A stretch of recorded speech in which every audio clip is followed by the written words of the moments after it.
அனைவருக்கும் வணக்கம். கடகராசி என்பர்களே, எல்லாரும் எப்படி இருக்கீங்க? உங்களுடைய வாழ்க்கையில் இதுவரை இருந்த கஷ்டங்கள் நீங்கி, மனக்கவலைகள் குறைந்து, குடும்பத்தில் சந்தோஷம் பெருகி, நல்ல வரவும் நல்ல காலமும் தொடங்கட்டும் என்று சிவபெருமானை மனதார வேண்டிக் கொண்டு இந்த பதிவை ஆரம்பிக்கிறோம். கடகராசிக்காரர்களே, நாளை ஆகஸ்ட் 12. இந்த தேதியை சாதாரணமாக கடந்து செல்லாதீர்கள். கடந்த சில காலமாக குடும்பத்திற்காக அதிகமாக யோசித்திருப்பீர்கள். வெளியில் சொல்ல முடியாத கவலைகளை மனதிற்குள்ளேயே வைத்திருப்பீர்கள். எல்லோருக்கும் நல்லது செய்ய வேண்டும் என்று நினைத்து உங்களுடைய தேவைகளை பின்னால் வைத்திருப்பீர்கள். இனி அந்த நிலை மாற வேண்டும். நாளை முதல் உங்கள் மனதில் இருந்த பாரம் குறைய வேண்டும். வீட்டில் இருந்த நெருக்கடி விலக வேண்டும். குடும்பத்தில் மகிழ்ச்சியான சூழ்நிலை உருவாக வேண்டும். உழைப்பால் கிடைக்கும் பணம் கையில் நிற்க வேண்டும். நீண்ட காலமாக எதிர்பார்த்த ஒரு குடும்ப ஆசை நிறைவேற வேண்டும். கடகராசிக்காரர்களின் வீட்டில் நல்ல வரவு தொடங்க வேண்டும். அதற்கான ஒரு புதிய ஆரம்பமாக ஆகஸ்ட் 12 எடுத்துக்கொள்ளுங்கள். கடகராசிக்கு சந்திரன் அதிபதியாக ஜோதிடத்தில் குறிப்பிடப்படுகிறார். அதனால் மனம், தாய், குடும்பம், வீடு, உணர்வுகள் போன்ற விஷயங்கள் கடகராசிக்காரர்களுக்கு மிகவும் முக்கியமானவை. இந்த ஆகஸ்ட் 12 அன்று குறிப்பாக உங்கள் வீட்டின் நிம்மதிக்கும் குடும்பத்தின் நன்மைக்கும் முக்கியத்துவம் கொடுக்க போகிறோம்.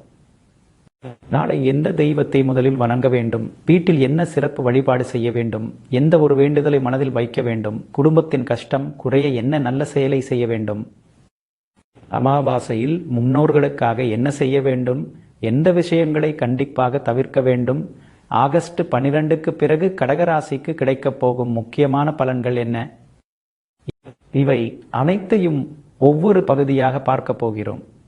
கடகராசிக்காரர்களே, இந்த பதிவை கடைசி வரை பாருங்கள். கஷ்டங்கள் குறையட்டும், வீட்டில் நிம்மதி பெருகட்டும், நல்ல வரவு தொடங்கட்டும், குடும்பத்தின் நீண்ட நாள் ஆசைகள் நிறைவேறட்டும், சிவபெருமானின் அருள் உங்கள் வீட்டை என்றும் காக்கட்டும். வாருங்கள், நாளை ஆகஸ்ட் 12 அன்று கடகராசிக்காரர்கள் முதலில் தெரிந்து கொள்ள வேண்டிய அந்த முக்கியமான விஷயத்தை பார்க்கலாம். கடகராசிக்காரர்களே, ஆகஸ்ட் 12 அன்று நீங்கள் முதலில் கவனிக்க வேண்டியது உங்களுடைய மனநிலை. கடகராசியின் அதிபதியாக சந்திரன் குறிப்பிடப்படுவதால் மற்றவர்கள் சாதாரணமாக கடந்து செல்லும் விஷயத்தை கூட நீங்கள் ஆழமாக எடுத்துக்கொள்ளும் தன்மை இருக்கும். ஒருவர் சொன்ன வார்த்தை, ஒரு ஏமாற்றம், நடந்து முடிந்த சம்பவம், எதிர்பார்த்தபடி அமையாத ஒரு விஷயம், இவற்றை மீண்டும் மீண்டும் நினைத்து உங்களுடைய இன்றைய நாளை கெடுத்துக் கொள்ளாதீர்கள். ஆகஸ்ட் 12 முதல் நடந்ததை ஏற்றுக்கொண்டு அடுத்ததை நோக்கி செல்லுங்கள். எல்லோருடைய பிரச்சனையையும் நீங்கள் சுமக்க வேண்டாம். கடகராசிக்காரர்களே, உங்களுக்கு நெருக்கமானவர்களுக்கு ஒரு பிரச்சனை என்றால் அதை உங்களுடைய பிரச்சனையாக எடுத்துக்கொள்வீர்கள். உதவி செய்யுங்கள், துணையாக இருங்கள். ஆனால் மற்றவர்களுடைய முழு சுமையையும் உங்கள் தோளில் போட்டுக் கொள்ளாதீர்கள். உங்களுக்கான வாழ்க்கையும் உங்களுக்கு இருக்கிறது. அதற்கும் முக்கியத்துவம் கொடுங்கள். ஒரு முக்கியமான எல்லையை உருவாக்குங்கள். உங்களை தொடர்ந்து பயன்படுத்திக் கொள்ளும் மனிதர்கள் இருந்தால் அவர்களிடம் தேவையான இடத்தில் இல்லை என்று சொல்லுங்கள். எல்லா நேரத்திலும் எல்லோருக்கும் கிடைக்க வேண்டிய அவசியமில்லை. உங்களுடைய நேரத்திற்கும் உழைப்பிற்கும் மதிப்பு கொடுங்கள். நல்ல மனம் இருக்கட்டும், ஆனால் தெளிவான எல்லையும் இருக்கட்டும். உங்களுக்காக ஒரு முடிவு எடுங்கள். நீண்ட நாட்களாக மற்றவர்களுக்காக தள்ளி போட்ட ஒரு விஷயத்தை ஆகஸ்ட் 12 முதல் உங்களுக்காக செய்ய ஆரம்பியுங்கள். உங்கள் உடல் நலம், உங்கள் வேலை, உங்கள் படிப்பு, உங்கள் எதிர்கால திட்டம், இதில் எது முக்கியமோ அதற்கு முன்னுரிமை கொடுங்கள். உங்களை கவனித்துக் கொள்வது சுயநலம் கிடையாது, அது உங்கள் பொறுப்பு. கடகராசிக்காரர்களே, ஆகஸ்ட் 12 அன்று இந்த ஒரு உறுதியை மட்டும் எடுத்து கொள்ளுங்கள். நடந்து முடிந்ததை நினைத்து என் இன்றைய நாளை இழக்க மாட்டேன். என்னால் மாற்ற முடிந்த விஷயத்தில் மட்டும் என் சக்தியை செலுத்துவேன். இந்த முடிவுதான் உங்களுக்கு தேவையான முதல் மாற்றம். அடுத்ததாக ஆகஸ்ட் 12 அன்று கடகராசிக்காரர்கள் செய்ய வேண்டிய சிறப்பு வழிபாடு வருகிறது. எந்த தெய்வத்தை வணங்க வேண்டும், என்ன வைத்து வழிபட வேண்டும், கடகராசிக்கான அந்த எளிய வழிபாட்டை அடுத்த பகுதியில் பார்க்கலாம். கடகராசிக்காரர்களே, ஆகஸ்ட் 12 அன்று சிவபெருமான் வழிபாட்டிற்கு முக்கியத்துவம் கொடுங்கள். ஜோதிட மரபில் கடகராசியின் அதிபதியாக சந்திரன் குறிப்பிடப்படுகிறார்.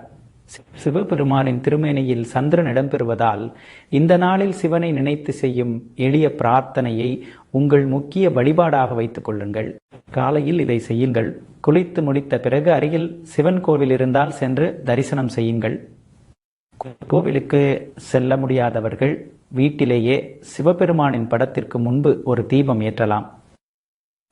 உங்கள் வசதிக்கு ஏற்ப வெள்ளை நிற மலரை வைத்து வணங்குங்கள். பிறகு ஓம் நமசிவாய என்று 11 முறை மனதார சொல்லுங்கள். ஒரு சொம்பு தண்ணீர் வையுங்கள்.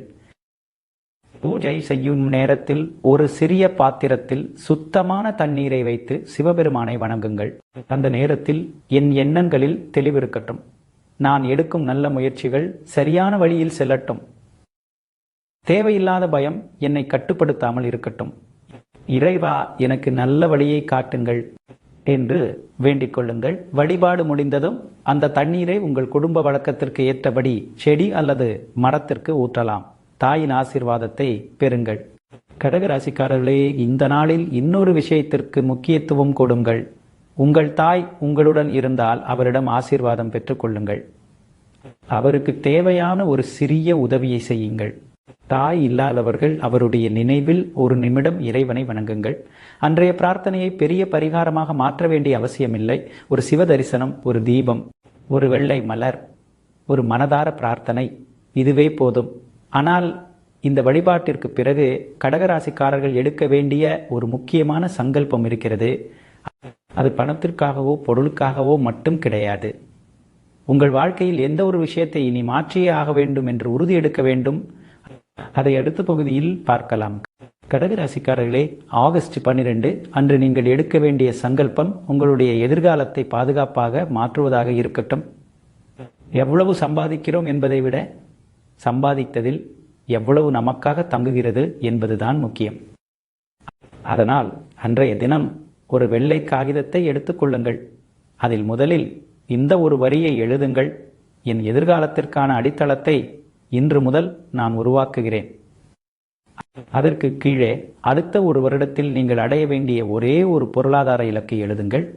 அது கடனை குறைப்பதாக இருக்கலாம், அவசரகால சேமிப்பை உருவாக்குவதாக இருக்கலாம், சொந்த வீடு வாங்குவதற்கான முதல் தொகையை சேர்ப்பதாக இருக்கலாம், குழந்தைகளின் படிப்பிற்காக தனியாக பணம் ஒதுக்குவதாக இருக்கலாம், ஒரு தொழிலுக்கான முதலீட்டை சேர்ப்பதாக இருக்கலாம்.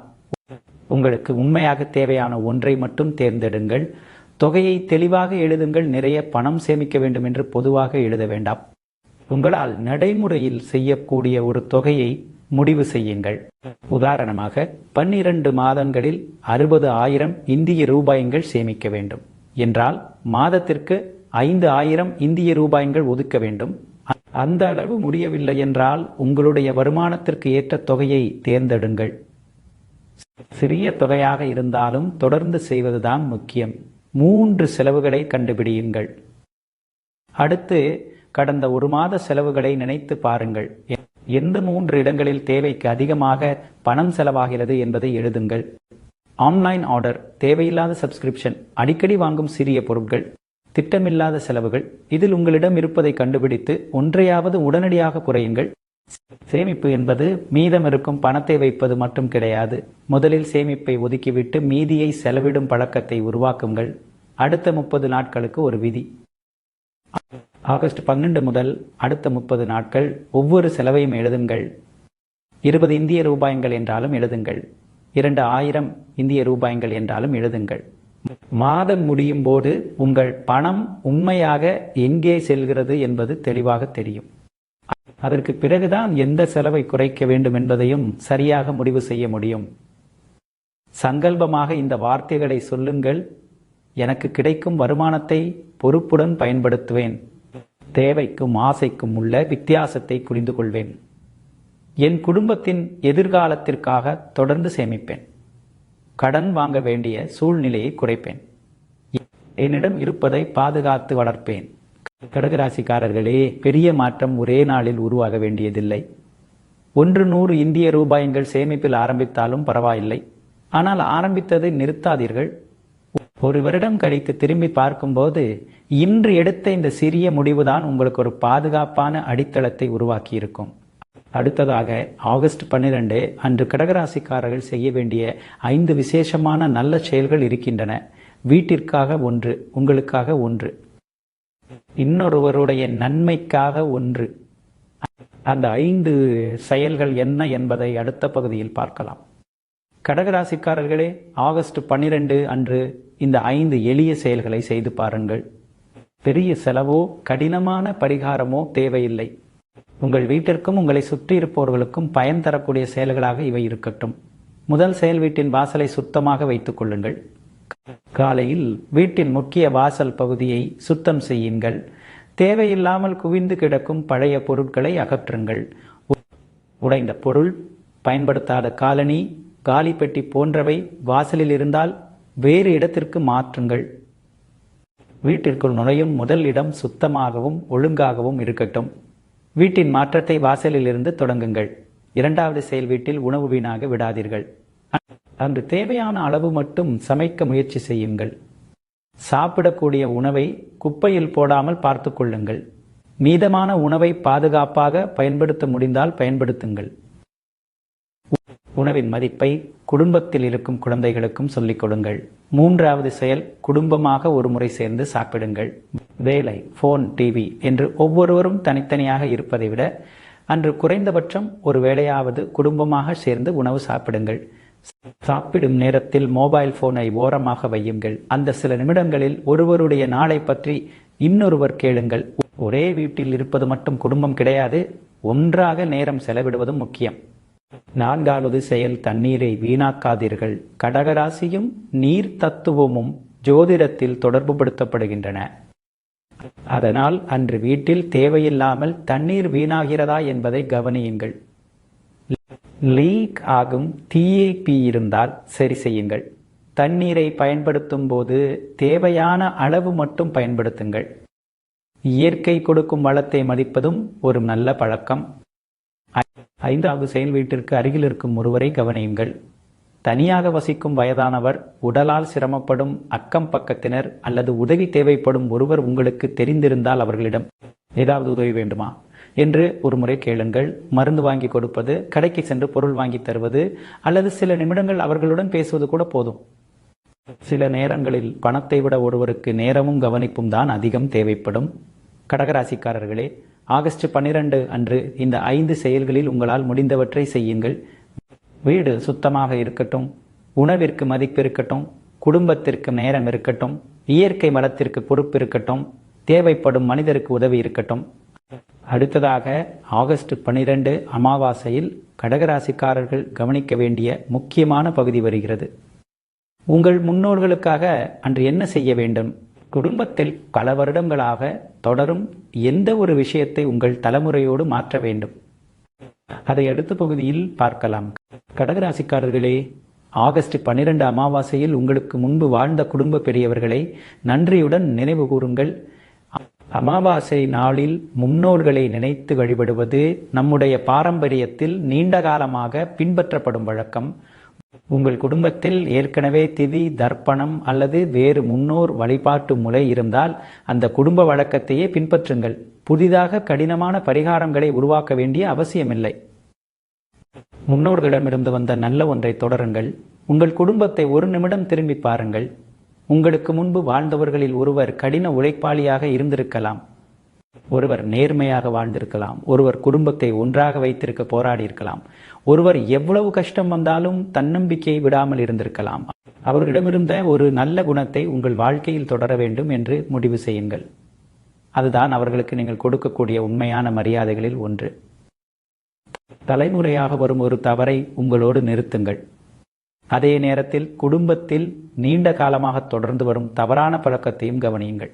வருமானத்தை விட அதிகமாக செலவு செய்வது, கோபத்தில் உறவுகளை முறித்துக் கொள்வது, குழந்தைகளின் முன்னால் பெரியவர்கள் சண்டையிடுவது, சொத்து விஷயத்தில் பேசாமல் பிரச்சனையை வளர்ப்பது, தேவையான விஷயங்களை மறைத்து வைத்துவிட்டு பின்னால் குழப்பத்தை உருவாக்குவது. இதில் ஏதாவது உங்கள் குடும்பத்தில் இருந்தால் இது அடுத்த தலைமுறைக்கு தொடரக்கூடாது என்று முடிவு செய்யுங்கள். குடும்ப சொத்து விவரங்களில் தெளிவு இருக்கட்டும். கடகராசிக்காரர்களே, குடும்பத்தில் நிலம், வீடு அல்லது வேறு சொத்துகள் இருந்தால் அதன் முக்கிய ஆவணங்கள் எங்கே இருக்கிறது என்பது பொறுப்பான குடும்ப உறுப்பினர்களுக்கு தெரிந்திருக்க வேண்டும். Patta, sale deed, tax receipt, nomination, insurance போன்ற முக்கிய பதிவுகள் சரியாக இருக்கிறதா என்பதை வேறு ஒரு நாளில் நேரம் ஒதுக்கி சரிபார்க்க திட்டமிடுங்கள். தெளிவில்லாத சொத்து விவரம் பின்னால் குடும்பத்திற்குள் தேவையில்லாத பிரச்சனையை உருவாக்கக்கூடாது. தேவையான இடத்தில் சட்ட அல்லது நிதி நிபுணரின் ஆலோசனையை பெறுங்கள். உங்கள் குடும்பத்தின் கதையை அடுத்த தலைமுறைக்கு சொல்லுங்கள். உங்கள் குழந்தைகளுக்கு அவர்களுடைய குடும்பம் எங்கிருந்து வந்தது என்பதை சொல்லுங்கள். தாத்தா பாட்டி என்ன வேலை செய்தார்கள், எப்படிப்பட்ட சிரமங்களை கடந்து வந்தார்கள், குடும்பத்தில் நினைவில் வைத்துக் கொள்ள வேண்டிய நல்ல மனிதர்கள் யார், இவற்றை தெரிந்து கொள்ளட்டும். சொத்தை மட்டும் அடுத்த தலைமுறைக்கு கொடுக்காதீர்கள், குடும்பத்தின் நல்ல மதிப்புகளையும் கொடுங்கள். இறுதியாக இந்த வேண்டுதலை வையுங்கள். எங்களுக்கு முன்பு வாழ்ந்த எங்கள் குடும்ப பெரியவர்களை நன்றியுடன் நினைக்கிறோம். அவர்கள் செய்த நல்லவற்றை தொடரும் பக்குவம் எங்களுக்கு கிடைக்கட்டும். அவர்கள் சந்தித்த தவறுகளிலிருந்து பாடம் கற்றுக்கொண்டு எங்களுக்கு பிறகு வரும் தலைமுறைக்கு நல்ல அடித்தளத்தை உருவாக்கும் பொறுப்பு எங்களிடம் நிலைக்கட்டும் என்று மனதார சொல்லுங்கள். கடகராசிக்காரர்களே, முன்னோர்களை நினைப்பது கடந்த காலத்தை மட்டும் பேசுவதற்காக அல்ல, அவர்கள் தொடங்கிய நல்லதை தொடரவும் அவர்கள் சந்தித்த சிரமம் அடுத்த தலைமுறைக்கு மீண்டும் வராமல் பார்த்து கொள்ளவும் தான். அடுத்ததாக ஆகஸ்ட் 12 முக்கியமான சூரிய கிரகண பகுதி வருகிறது. கடகராசிக்காரர்களின் வாழ்க்கையில் எந்த 5 விஷயங்களுக்கு இனி முற்றுப்புள்ளி வைக்க வேண்டும், அதற்கு பதிலாக எந்த புதிய பழக்கங்களை உருவாக்க வேண்டும், அதை அடுத்த பகுதியில் பார்க்கலாம். கடகராசிக்காரர்களே, ஆகஸ்ட் 12 அன்று நிகழும் சூரிய கிரகணத்தை ஒரு முக்கியமான மாற்றத்திற்கான நேரமாக எடுத்துக்கொள்ளுங்கள். கடந்த காலத்தில் நடந்ததை மாற்ற முடியாது, ஆனால் அதிலிருந்து கற்றுக்கொண்டு இனி எப்படி வாழ வேண்டும் என்பதை நம்மால் தீர்மானிக்க முடியும். குறிப்பாக கடகராசிக்காரர்கள் இந்த 5 விஷயங்களுக்கு முற்றுப்புள்ளி வையுங்கள். முதல் மாற்றம், எல்லாவற்றையும் தனியாக சமாளிப்பதை நிறுத்துங்கள். ஒரு பிரச்சனை வந்தால் யாரிடமும் சொல்லாமல் நீங்களே பார்த்து கொள்ள வேண்டும் என்று நினைக்காதீர்கள். தேவையான நேரத்தில் நம்பிக்கையான மனிதரிடம் ஆலோசனை கேளுங்கள். தெரியாத விஷயத்தில் அனுபவம் உள்ளவர்களின் உதவியை பெறுங்கள். உதவி கேட்பது பலவீனம் கிடையாது, சரியான நேரத்தில் எடுக்கப்படும் புத்திசாலித்தனமான முடிவு.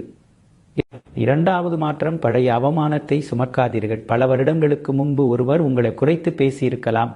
நீங்கள் தோற்ற ஒரு சம்பவத்தை மற்றவர்கள் நினைவுபடுத்தி இருக்கலாம். அதை இன்னும் மனதிற்குள் வைத்துக்கொண்டு உங்களுடைய மதிப்பை குறைத்துக் கொள்ளாதீர்கள். அன்று நீங்கள் இருந்த நிலையும் இன்று நீங்கள் இருக்கும் நிலையும் ஒன்றல்ல. கடந்த காலத்தில் கிடைத்த அவமானத்தை எதிர்காலத்திற்கான அடையாளமாக மாற்றாதீர்கள். மூன்றாவது மாற்றம், மற்றவர்களின் ஒப்புதலுக்காக காத்திருக்காதீர்கள். நீங்கள் எடுக்கும் ஒவ்வொரு முடிவையும் எல்லோரும் ஏற்றுக்கொள்ள வேண்டும் என்ற அவசியமில்லை. உங்கள் வாழ்க்கைக்கு நல்லது என்று தெளிவாக தெரிந்த ஒரு விஷயத்தை மற்றவர்கள் என்ன சொல்வார்கள் என்ற பயத்தால் நிறுத்தாதீர்கள். அதே நேரத்தில் பெரிய முடிவுகளை உணர்ச்சி வசப்பட்டு எடுக்காமல் நிதானமாக ஆராயுங்கள். ஆலோசனையை கேளுங்கள். இறுதி பொறுப்பை நீங்கள் எடுத்துக்கொள்ளுங்கள். நான்காவது மாற்றம், ஒப்பிட்டு வாழ்வதை நிறுத்துங்கள். ஒரே வயதில் இருக்கும் ஒருவர் வீடு வாங்கி இருக்கலாம், ஒருவர் பெரிய நிலைக்கு சென்றிருக்கலாம், ஒருவருடைய குழந்தைகள் உயர்ந்திருக்கலாம். அதை பார்த்து நாம் மட்டும் இன்னும் இங்கேயே இருக்கிறோமே என்று உங்களை குறைத்து நினைக்காதீர்கள். ஒவ்வொருவருடைய சூழ்நிலையும் பாதையும் வேறு. நேற்று இருந்த உங்களை விட இன்று நீங்கள் எந்த அளவிற்கு முன்னேறி இருக்கிறீர்கள் என்பதைத்தான் பாருங்கள். ஐந்தாவது மாற்றம், முடிவெடுக்காமல் காலம் கடத்தாதீர்கள். சில விஷயங்களில் அதிகமாக யோசித்துக் கொண்டே இருப்பதால் வாய்ப்பு தாமதமாகிவிடும். தேவையான தகவல்களை தெரிந்து கொள்ளுங்கள். நன்மை தீமைகளை எழுதி பாருங்கள். பிறகு ஒரு முடிவுக்கு வாருங்கள். முடிவில்லாமல் காத்திருப்பதை விட ஆராய்ந்து எடுத்த தெளிவான முடிவு உங்களை அடுத்த நிலைக்கு கொண்டு செல்லும். கடகராசிக்காரர்களே, இந்த காலத்தில் ஒரு விஷயத்தை நினைவில் வைத்துக் கொள்ளுங்கள். கடந்ததை மாற்ற முடியாது, ஆனால் இனி நடக்கப் போகும் வாழ்க்கையில் உங்கள் பங்கு மிகப்பெரியது. அதனால் பழைய சுமைகளை குறைத்து தேவையான மாற்றங்களை செயலில் கொண்டு வாருங்கள். அடுத்ததாக மிக முக்கியமான எச்சரிக்கை பகுதி வருகிறது. ஆகஸ்ட் 12 அன்று கடகராசிக்காரர்கள் கண்டிப்பாக தவிர்க்க வேண்டிய 7 விஷயங்கள் என்ன? குறிப்பாக பணம், குடும்ப பேச்சு, கோபம், நம்பிக்கை ஆகியவற்றில் எந்த தவறை செய்யக்கூடாது, அதை அடுத்த பகுதியில் பார்க்கலாம். கடகராசிக்காரர்களே, ஆகஸ்ட் 12 அன்று நல்ல காரியங்களுக்கு முக்கியத்துவம் கொடுப்பதோடு இந்த 7 விஷயங்களிலும் கவனமாக இருங்கள். ஒரு நாள் கடைப்பிடிக்கும் இந்த கட்டுப்பாட்டை தொடர்ந்து பழக்கமாக மாற்றிக்கொண்டால் இன்னும் நல்லது. முதல் விஷயம், கோபத்தில் பணம் கொடுக்காதீர்கள்.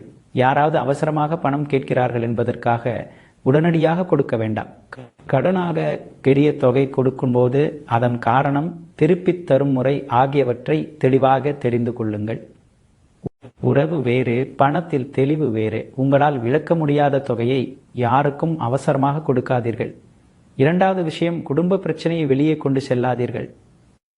வீட்டில் ஏற்பட்ட சிறிய கருத்து வேறுபாட்டை உடனடியாக நண்பர்கள், உறவினர்கள் அனைவரிடமும் சொல்ல வேண்டாம். 2 பேருக்குள் தீர்க்கக்கூடிய விஷயத்தை பலரிடம் கொண்டு சென்றால் பிரச்சனை பெரிதாகிவிடும். தேவைப்பட்டால் நம்பகமான பெரியவர் அல்லது தகுதியான ஆலோசகரிடம் மட்டும் பேசுங்கள். குடும்பத்தின் தனிப்பட்ட விஷயத்திற்கு ஒரு எல்லை இருக்கட்டும். 3வது விஷயம், பசியுடன் நீண்ட நேரம் இருக்காதீர்கள். வேலை அதிகமாக இருக்கிறது என்று உணவை தொடர்ந்து தள்ளி போடாதீர்கள். சரியான நேரத்தில் உணவு எடுத்துக் கொள்ளுங்கள். தேவையான அளவு தண்ணீர் குடியுங்கள். உடலுக்கு ஓய்வு தேவைப்பட்டால் ஓய்வு கொடுங்கள். உடலை அலட்சியம் செய்துவிட்டு மற்ற விஷயங்களில் மட்டும் கவனம் செலுத்தாதீர்கள். 4வது விஷயம், கேள்விப்பட்டதை வைத்து ஒருவரை சந்தேகிக்காதீர்கள். 3வது நபர் சொன்ன ஒரு விஷயத்தை வைத்து உடனடியாக ஒருவரை பற்றி தவறான முடிவுக்கு வராதீர்கள். உங்களுக்கு சம்பந்தப்பட்ட முக்கியமான விஷயம் என்றால் நேரடியாக சம்பந்தப்பட்டவரிடம் கேளுங்கள். உண்மை தெரியாமல் உருவாகும் சந்தேகம் நல்ல உறவையும் கெடுத்துவிடும். 5வது விஷயம், பழைய பொருளை பார்த்தவுடன் தூக்கி எறியாதீர்கள். வீட்டில் இருக்கும் பழைய ஆவணம், புகைப்படம், நகை தொடர்பான ரசீது அல்லது முக்கியமான பதிவு எதுவாக இருந்தாலும் சரிபார்க்காமல் அகற்றாதீர்கள். பழையது என்பதற்காக எல்லாமே தேவையில்லாதது கிடையாது. முதலில் பாருங்கள், பிறகு முடிவு செய்யுங்கள். 6வது விஷயம், உங்கள் பெயரில் மற்றவருக்காக பொறுப்பு ஏற்காதீர்கள். ஒருவருக்காக கடன் வாங்குவது, உங்கள் பெயரில் பொருள் வாங்கி கொடுப்பது, புரியாத ஆவணத்தில் உத்தரவாதம் கொடுப்பது போன்றவற்றில் மிகவும் கவனமாக இருங்கள். நெருக்கமானவர் கேட்டாலும் அதன் முழு பொறுப்பு என்ன என்பதை தெரிந்த பிறகே முடிவு செய்யுங்கள். ஒரு கையெழுத்து பல வருட பொறுப்பாக மாறலாம். 7வது விஷயம், இரவு வரை கவலையை எடுத்துச் செல்லாதீர்கள். அன்று நடந்த ஒரு சிறிய பிரச்சனையை படுக்கைக்கு சென்ற பிறகும் மீண்டும் மீண்டும் நினைக்க வேண்டாம். அந்த நேரத்தில் தீர்க்க முடியாத விஷயம் என்றால், இதற்கு நாளை தெளிவாக தீர்வு காண்பேன் என்று மனதிற்குள் சொல்லிவிட்டு ஓய்வு எடுங்கள். நல்ல தூக்கம் அடுத்த நாள் சரியான முடிவு எடுக்க உதவும். கடகராசிக்காரர்களே, பணத்தில் தெளிவு, குடும்ப விஷயத்தில் பொறுப்பு, உடலில் கவனம், சந்தேகத்தில் நிதானம், ஆவணத்தில் பாதுகாப்பு, இந்த விஷயங்களை குறிப்பாக நினைவில் வைத்துக் கொள்ளுங்கள். அடுத்ததாக ஆகஸ்ட் 12 அன்று கடகராசிக்காரர்கள் செய்ய வேண்டிய சிறப்பு தானம் வருகிறது. கடகராசிக்காரர்களுக்கு எந்த தானம் பொருத்தமானது, யாருக்கு கொடுக்க வேண்டும், பெரிய செலவில்லாமல் பயனுள்ள நல்ல காரியத்தை எப்படி செய்யலாம், அதை அடுத்த பகுதியில் பார்க்கலாம். கடகராசிக்காரர்களே, ஆகஸ்ட் 12 அன்று செய்யும் தானம் உண்மையாக தேவைப்படும் ஒருவருடைய அன்றாட வாழ்க்கைக்கு பயன்படுவதாக இருக்கட்டும். பெரிய தொகை செலவு செய்ய வேண்டிய அவசியமில்லை. நம்மால் முடிந்த உதவியை சரியான மனிதரிடம் சேர்ப்பதுதான் முக்கியம். முதல் தானம் குழந்தைக்கு தேவையான பொருள். பொருளாதார சிரமத்தில் இருக்கும் குடும்பத்தில் சிறு குழந்தை இருந்தால் அவர்களுக்கு தேவையான ஒரு பயனுள்ள பொருளை வாங்கி கொடுக்கலாம். குழந்தைக்கான உடை, துண்டு, பள்ளிக்கு செல்ல தேவையான காலணி போன்றவற்றில் உண்மையாக என்ன தேவை என்பதை கேட்டு தெரிந்து கொண்டு கொடுங்கள். நமக்கு சிறிய பொருளாக தெரிந்த ஒன்று அந்த குடும்பத்திற்கு பெரிய உதவியாக இருக்கலாம். 2வது, பெண்களுக்கு பயன்படும் பொருள். தேவைப்படும் பெண் ஒருவருக்கு புதிய ஆடை அல்லது அன்றாட பயன்பாட்டிற்கு தேவையான பொருளை மரியாதையுடன் வழங்கலாம். குறிப்பாக ஆதரவற்ற பெண்களுக்கு உதவும் நம்பகமான இல்லங்கள் இருந்தால் அவர்களுக்கு தற்போது என்ன தேவை என்பதை கேட்ட பிறகு பொருள் வழங்குங்கள். தேவையை தெரிந்து கொண்டு செய்யும் உதவிதான் பயனுள்ள உதவி. 3வது, மருத்துவ தேவைக்கு உதவுங்கள். உங்களுக்கு தெரிந்த பொருளாதார சிரமத்தில் இருக்கும் ஒருவர் மருந்து வாங்க முடியாமல் இருந்தால் உங்களால் முடிந்த அளவிற்கு அவருடைய மருத்துவ தேவைக்கு உதவலாம். மருத்துவமனைக்கு செல்ல வேண்டிய ஒருவருக்கு தேவையான நடைமுறை உதவியையும் செய்யலாம். பணம் கொடுப்பதை விட நேரடியாக மருந்தகத்தில் தேவையான பொருளை வாங்கி கொடுப்பதும் நல்ல வழி. 4வது, குடை அல்லது காலணி வழங்குங்கள். வெயிலிலும் மழையிலும் வெளியே வேலை செய்யும் ஒருவருக்கு நல்ல குடை அல்லது காலணி தேவைப்பட்டால் வாங்கி கொடுக்கலாம். துப்புரவு பணியாளர், சாலையோர வியாபாரி அல்லது தினமும் அதிக தூரம் நடந்து வேலைக்கு செல்பவர் போன்றவர்களுக்கு இது நேரடியாக பயன்படும். தானம் அலங்காரமாக இருக்க வேண்டியதில்லை, பயன்படுவதாக இருக்க வேண்டும். ஐந்தாவது, உங்கள் பெயர் தெரியாமல் ஒரு உதவி செய்யுங்கள். இதுதான் இந்த பகுதியில் முக்கியமான செயல். உங்களுக்கு தெரிந்த ஒரு குடும்பம் உண்மையாக சிரமத்தில் இருந்தால் முடிந்த இடத்தில் உங்கள் பெயரை முன்னிலைப்படுத்தாமல் அவர்களுக்கு தேவையான உதவியை செய்யுங்கள். பாராட்டு வேண்டாம், புகைப்படம் வேண்டாம், மற்றவர்களிடம் சொல்ல வேண்டியதும் இல்லை. உதவி பெற்றவரின் மனதில் சுமை குறைந்தால் அதுவே போதும். கடகராசிக்காரர்களே, ஆகஸ்ட் 12 அன்று செய்யும் நல்ல காரியத்திற்கு ஒரு எளிய விதியை வைத்துக் கொள்ளுங்கள். தேவையை முதலில் தெரிந்து கொள்ளுங்கள். உங்களால் முடிந்ததை மட்டும் செய்யுங்கள். பெறுபவரின் மரியாதையை பாதுகாத்து உதவுங்கள். அடுத்ததாக, ஆகஸ்ட் 12 அன்று காலையில் தொடங்கிய ஆன்மீக நாளை இரவில் எப்படி நிறைவு செய்ய வேண்டும் என்பதை பார்க்க போகிறோம். கடகராசிக்காரர்கள் இரவில் எந்த தெய்வத்தை நினைக்க வேண்டும், அன்றைய நாள் முடிவில் எந்த 3 விஷயங்களுக்கு நன்றி சொல்ல வேண்டும், அதை அடுத்த பகுதியில் பார்க்கலாம். கடகராசிக்காரர்களே, ஆகஸ்ட் 12 அன்று காலையில் ஆரம்பித்த ஆன்மீக நாளை இரவில் அம்பாளை நினைத்து நிறைவு செய்யுங்கள். இரவு வேலைகள் அனைத்தும் முடிந்த பிறகு வீட்டில் அமைதியான நேரத்தை தேர்ந்தெடுங்கள். பூஜை அறையில் அம்பாள் படம் இருந்தால் அதன் முன்பு அமருங்கள். புதிதாக எந்த பெரிய பூஜை முறையையும் செய்ய வேண்டியதில்லை. உண்மையான நன்றியோடு சில நிமிடங்கள் இறைவியின் முன்பு இருப்பதே போதும். கற்பூரம் ஏற்றி வணங்குங்கள். உங்கள் வீட்டில் வழக்கமாக கற்பூர ஆரத்தி எடுக்கும் பழக்கம் இருந்தால் அம்பாளுக்கு ஒரு கற்பூரம் ஏற்றி வணங்குங்கள். அந்த நேரத்தில் எந்த நீண்ட வேண்டுதல் பட்டியலையும் சொல்ல வேண்டாம். அன்றைய நாள் உங்களுக்கு கிடைத்தவற்றை முதலில் நினைத்து பாருங்கள். 3 நன்றிகளை சொல்லுங்கள். முதலாவதாக, இன்று எந்த பெரிய ஆபத்தும் இல்லாமல் இந்த நாளை கடக்க வைத்ததற்கு நன்றி. இரண்டாவதாக, எனக்கு கிடைத்தவற்றை அனுபவிக்கும் வாய்ப்பை கொடுத்ததற்கு நன்றி. மூன்றாவதாக, நாளை மீண்டும் ஒரு புதிய நாளை சந்திக்கும் வாய்ப்பை கொடுத்ததற்கு நன்றி என்று மனதிற்குள் சொல்லுங்கள். நம்மிடம் இல்லாததை மட்டும் நினைத்து வேண்டிக் கொண்டிருந்தால் ஏற்கனவே கிடைத்திருக்கும் பல நல்ல விஷயங்களின் மதிப்பு தெரியாமல் போய்விடும். அதனால் இந்த இரவை வேண்டுதலோடு மட்டும் அல்லாமல் நன்றியோடும் நிறைவு செய்யுங்கள். ஒரு கவலையை அம்பாளிடம் ஒப்படையுங்கள். உங்கள் மனதில் இப்போது அதிகமாக ஓடிக்கொண்டிருக்கும் ஒரே ஒரு கவலையை நினைத்துக் கொள்ளுங்கள். அதற்கு அந்த இரவே பதில் கண்டுபிடிக்க முயற்சி செய்ய வேண்டாம். அம்பாளிடம், என்னால் செய்ய வேண்டியதை நான் செய்வேன், என்னால் கட்டுப்படுத்த முடியாததை உன்னிடம் ஒப்படைக்கிறேன், சரியான நேரத்தில் சரியான வழியை எனக்கு காட்டுவாயாக என்று சொல்லுங்கள். அதன் பிறகு அந்த விஷயத்தை மீண்டும் மீண்டும் நினைத்து இரவை கெடுத்துக் கொள்ளாதீர்கள். அடுத்த நாளுக்கான ஒரு நல்ல செயலை தீர்மானியுங்கள். தூங்குவதற்கு முன்பு நாளை நீங்கள் கண்டிப்பாக செய்து முடிக்க வேண்டிய ஒரே ஒரு முக்கியமான காரியத்தை மனதில் தீர்மானித்துக் கொள்ளுங்கள். காலை எழுந்தவுடன் எதை முதலில் செய்ய வேண்டும் என்பது உங்களுக்கு தெரிந்திருக்கட்டும்.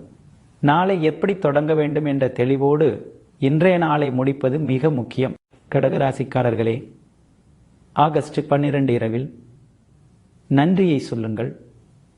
ஒரு கவலையை இறைவியிடம் ஒப்படையுங்கள்.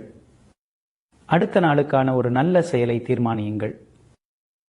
அதோடு அன்றைய நாளை அமைதியாக நிறைவு செய்யுங்கள். இதற்கடுத்ததாக நீங்கள் எதிர்பார்த்த முக்கியமான பகுதி வருகிறது. ஆகஸ்ட் 12க்கு பிறகு கடகராசிக்காரர்களுக்கு கிடைக்கப் போகும் 7 முக்கியமான பலன்கள். எந்த விஷயத்தில் முதலில் நிம்மதி கிடைக்கிறது, எந்த இடத்தில் முன்னேற்றம் தெளிவாக தெரிகிறது, எந்த ஒரு மாற்றம் உங்கள் வாழ்க்கையின் அடுத்த கட்டத்தை உறுதிப்படுத்துகிறது, அதை அடுத்த பகுதியில் பார்க்கலாம். ஆகஸ்ட் 12க்கு பிறகு கடகராசிக்கு கிடைக்கும் 7 முக்கியமான பலன்கள். முதல் பலன், வேலையில் நிலைத்தன்மை கிடைக்கிறது. வேலை தொடர்பாக தொடர்ந்து மாற்றங்களையும் அழுத்தங்களையும் சந்தித்த கடகராசிக்காரர்களுக்கு ஒரு நிலையான சூழல் உருவாகிறது. உங்கள் பொறுப்பு தெளிவாகிறது. செய்த உழைப்பிற்கு உரிய கவனம் கிடைக்கிறது. நீண்ட காலம் ஒரே இடத்தில் உழைத்தவர்களுக்கு அடுத்த நிலைக்கு செல்ல வேண்டிய வாய்ப்பு கிடைக்கிறது.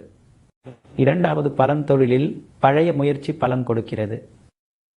தொழில் செய்பவர்கள் முன்பு தொடங்கி எதிர்பார்த்த அளவிற்கு செல்லாமல் இருந்த ஒரு முயற்சியை மீண்டும் சரியான முறையில் கொண்டு வருகிறீர்கள். முன்பு செய்த தவறுகளை திருத்துகிறீர்கள், தேவையில்லாத செலவுகளை குறைக்கிறீர்கள், லாபம் தரும் பகுதியை மட்டும் வலுப்படுத்துகிறீர்கள். அனுபவம் இப்போது உங்களுக்கு ஆதரவாக மாறுகிறது. மூன்றாவது பலன், நீண்ட நாள் உழைப்பிற்கு அங்கீகாரம் கிடைக்கிறது. நீங்கள் அமைதியாக செய்து வந்த ஒரு காரியத்தை மற்றவர்கள் கவனிக்க ஆரம்பிக்கிறார்கள். இதுவரை உங்கள் பங்களிப்பு வெளியே தெரியாமல் இருந்திருக்கலாம், ஆனால் இனி இந்த விஷயத்தில் இவருடைய உழைப்பு முக்கியமானது என்று சொல்லக்கூடிய நிலை உருவாகிறது. உங்கள் பெயருக்கு நம்பகத்தன்மை அதிகரிக்கிறது. நான்காவது பலன், குழந்தைகள் மூலம் மகிழ்ச்சி கிடைக்கிறது. குழந்தைகள் இருக்கும் கடகராசிக்காரர்களுக்கு அவர்களின் படிப்பு, வேலை அல்லது தனிப்பட்ட முன்னேற்றத்தில் ஒரு சந்தோஷமான விஷயம் கிடைக்கிறது.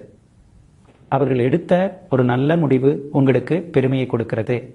குழந்தைகளுக்காக நீண்ட காலமாக செய்த உழைப்பிற்கு மனநிறைவு கிடைக்கும் ஒரு கட்டம் வருகிறது.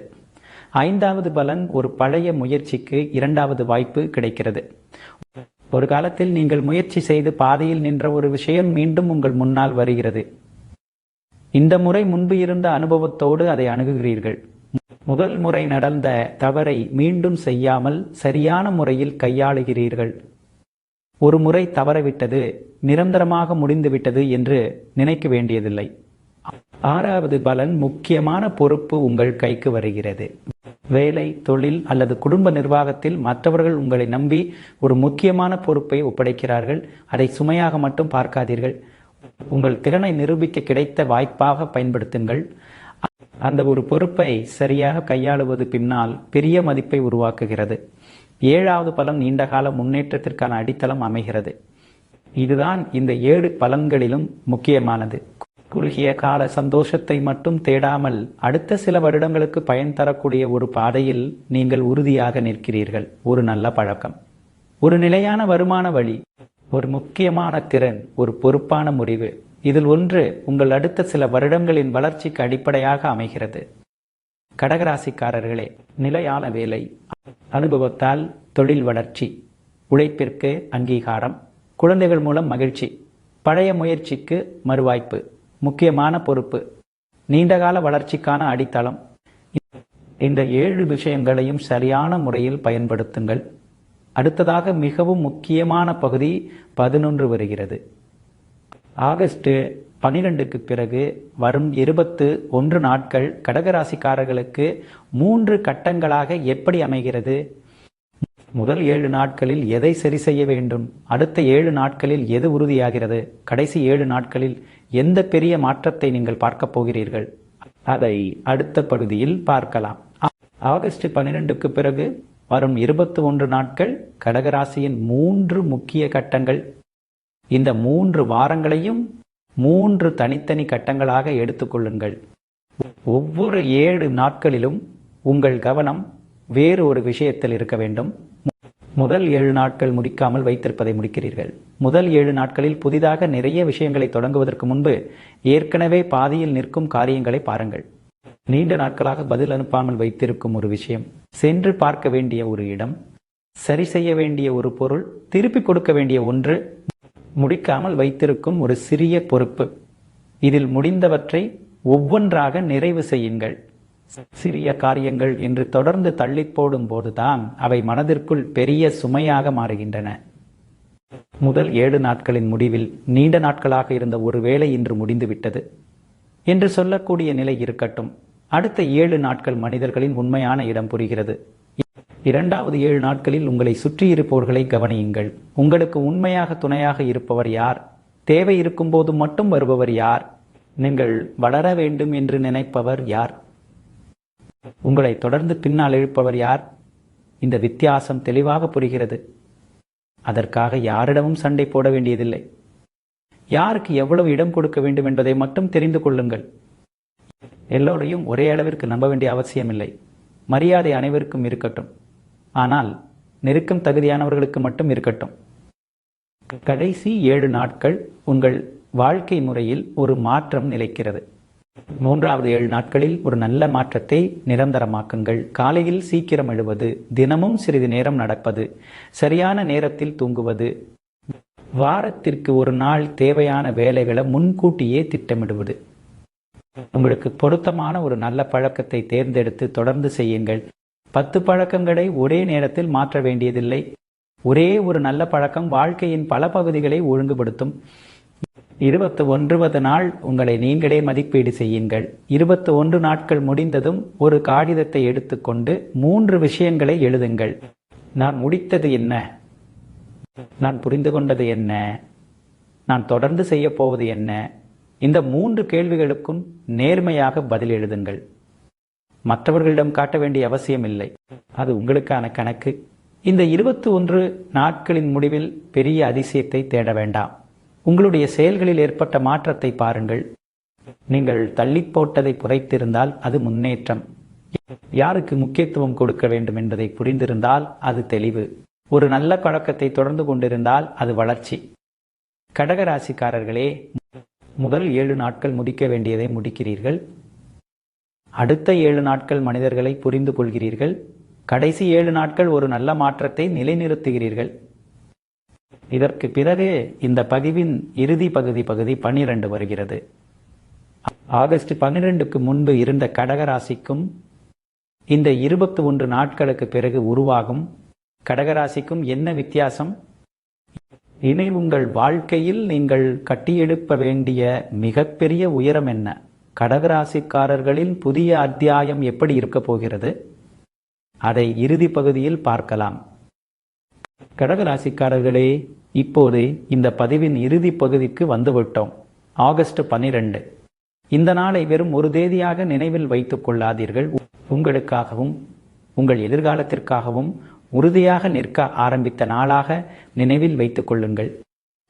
இதுவரை வாழ்க்கையில் பல விஷயங்களை பொறுத்து கொண்டு வந்திருப்பீர்கள். சில இடங்களில் உங்களுடைய அன்பு புரிந்து கொள்ளப்படாமல் போயிருக்கலாம். நீங்கள் செய்த நன்மைக்கு பதில் கிடைக்காமல் இருந்திருக்கலாம். நம்பிய இடத்தில் ஏமாற்றமும் சந்தித்திருக்கலாம். ஆனால் அவை எதுவும் உங்களுடைய அடுத்த வாழ்க்கையை தீர்மானிக்க வேண்டியதில்லை. இனி உங்கள் மதிப்பை குறைத்து பார்க்காதீர்கள். கடகராசிக்காரர்களே, நீங்கள் மற்றவர்களுக்கு எவ்வளவு முக்கியத்துவம் கொடுக்கிறீர்களோ அதே அளவிற்கு உங்களுக்கும் கொடுக்க வேண்டும். உங்களை மதிக்காத இடத்தில் தொடர்ந்து அங்கீகாரம் தேட வேண்டாம். உங்கள் நல்ல குணத்தை பலவீனமாக நினைக்கும் மனிதர்களுக்காக உங்களை மாற்றிக்கொள்ள வேண்டாம். அன்பாக இருங்கள், ஆனால் அடங்கி போகாதீர்கள். விட்டு கொடுங்கள், ஆனால் உங்களை இழந்து விடாதீர்கள். மன்னியுங்கள், ஆனால் கற்றுக்கொண்ட பாடத்தை மறக்காதீர்கள். இதுதான் இனி கடகராசிக்காரர்களின் பலமாக இருக்க வேண்டும். உங்கள் குடும்பத்திற்கு நீங்கள் ஒரு தூணாக உயர்கிறீர்கள். ஒரு குடும்பத்தை உயர்த்துவது பணம் மட்டும் கிடையாது. சரியான நேரத்தில் எடுக்கப்படும் நல்ல முடிவு, கஷ்டமான நேரத்தில் காட்டப்படும் துணிச்சல், பிரச்சனை வந்தாலும் குடும்பத்தை விட்டு கொடுக்காமல் நிற்கும் பொறுப்பு, இவை அனைத்தும் முக்கியம். அப்படிப்பட்ட உறுதியான மனிதராக நீங்கள் மாறுகிறீர்கள். ஒரு நாள் உங்கள் குடும்பத்தினர் எவ்வளவு கஷ்டம் வந்தாலும் இவர் நம்மை விட்டு கொடுக்கவில்லை என்று உங்களை நினைத்து பெருமைப்பட வேண்டும். அதுதான் நீங்கள் உருவாக்க வேண்டிய உண்மையான செல்வம். இனி உங்கள் வாழ்க்கையின் கட்டுப்பாடு உங்கள் கையில் இருக்கட்டும். யாராவது வந்து உங்கள் வாழ்க்கையை மாற்றுவார்கள் என்று காத்திருக்காதீர்கள். உங்களுக்கு தேவையான மாற்றத்தின் முதல் காரணமாக நீங்களே இருங்கள். தவறு நடந்தால் திருத்துங்கள். வாய்ப்பு கிடைத்தால் பயன்படுத்துங்கள். ஒரு பாதை சரியாக இல்லை என்று தெரிந்தால் திசையை மாற்றுங்கள். தோல்வி வந்தால் அதிலிருந்து பாடம் எடுத்துக்கொண்டு மீண்டும் எழுங்கள். விழாமல் இருப்பவர் வலிமையானவர் கிடையாது. விழுந்த பிறகும் மீண்டும் எழுபவர்தான் உண்மையில் வலிமையானவர். அந்த வலிமை கடகராசிக்காரர்களிடம் இருக்கிறது. இறுதியாக இறைவனிடம் இந்த வேண்டுதலை வையுங்கள். ஆகஸ்ட் 12 அன்று இறைவனின் முன்பு நின்று மனதார சொல்லுங்கள், இறைவா, நான் செல்ல வேண்டிய நல்ல பாதையை எனக்கு காட்டுவாயாக. என்னுடைய பொறுப்புகளை நேர்மையாக நிறைவேற்றும் வலிமையை கொடு. தவறான மனிதர்களையும் தவறான முடிவுகளையும் அடையாளம் காணும் பக்குவத்தை கொடு. என் வீட்டில் அன்பும் பாதுகாப்பும் நிலைத்திருக்கட்டும். என்னை நம்பியவர்களை நல்ல நிலைக்கு கொண்டு செல்லும் சக்தியை எனக்கு அருள்வாயாக. இந்த வேண்டுதலோடு ஆகஸ்ட் 12 நிறைவு செய்யுங்கள். கடகராசிக்காரர்களே, உங்கள் கண்ணீருக்கு விடை கிடைக்கட்டும். உங்கள் முகத்தில் புன்னகை நிலைக்கட்டும். உங்கள் உழைப்பிற்கு உயர்வு கிடைக்கட்டும். உங்கள் இல்லத்தில் சுபகாரியங்கள் பெருகட்டும். நீங்கள் நினைத்த நல்ல காரியங்கள் வெற்றி பெறட்டும். உங்களை நம்பியவர்களை உயர்த்தும் நிலைக்கு நீங்கள் செல்லட்டும். சிவபெருமானின் அருளும் அம்பாளின் கருணையும் உங்கள் குடும்பத்தோடு என்றும் நிலைத்திருக்கட்டும். ஓம் நமசிவாய. கடகராசிக்காரர்களே, இந்த பதிவு உங்களுக்கு பிடித்திருந்தால் இது போன்ற ராசி பலன்கள், ஆன்மீக தகவல்கள், முக்கியமான நாட்களின் சிறப்புகள் மற்றும் எளிய வழிபாட்டு முறைகளை தொடர்ந்து தெரிந்து கொள்ள கால நட்சத்திர ஜோதிடம் சேனலை இப்போதே சப்ஸ்கிரைப் பண்ணிக்கோங்க. இந்த வீடியோவை உங்கள் குடும்பத்திலும் நண்பர்களிலும் இருக்கும் கடகராசிக்காரர்களுக்கு பகிருங்கள். கடகராசிக்காரர்கள் தன்மென்றில் ஓம் நமசிவாய, என் குடும்பம் நலமாக இருக்கட்டும் என்று மனதார பதிவிடுங்கள். மீண்டும் கால நட்சத்திர ஜோதிடம் சேனலின் மற்றொரு சிறப்பான பதிவில் சந்திப்போம். நன்றி, வணக்கம்.